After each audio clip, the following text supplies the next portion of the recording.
I come out of a Black liberation struggle. I helped to co-found an organization called Dream Defenders in 2012, and we've been through a whole lot of stuff, and I've read and I've witnessed, and at the end of the day, I'm an organizer, and so that's my default. That's where I always land.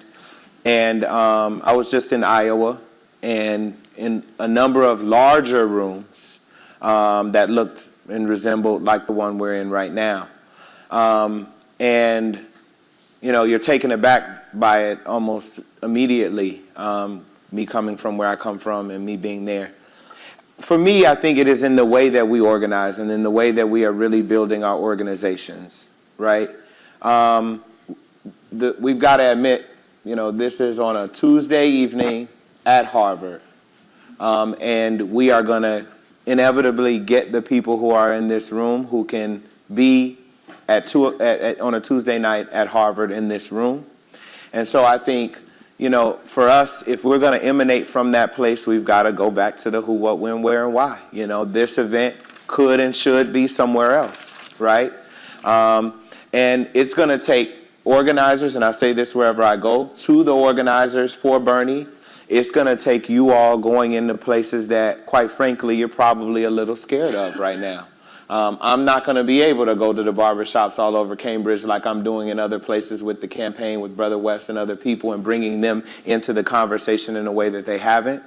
And so I think if we want to build the powerful thing that reflects the policies that we're putting forward, we're going to have to really, really branch out and organize and put place. It sounds really simple and cliche, but in order for it to happen, it's going to have to be made to happen, and we're going to have to go into places that we're scared to go. We're going to have to listen. We're going to have to teach. We're going to have to take time.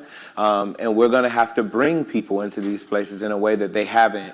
And maybe an event on a Tuesday isn't where we're going to get the type of folks that we want because they're working. They don't have time. They don't follow none of us on Twitter. They don't feel welcome in this institution or maybe even in this city or surrounding areas.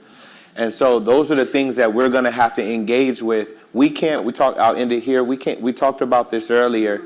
We can't say that this is about a movement and it's about all of us and still behave fully as an electoral engine, though that is what we are going to do this year.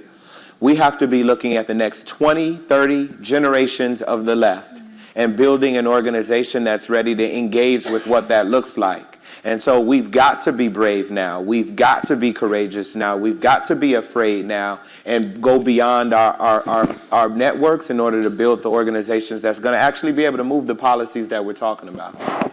I'm sorry. That's all I got.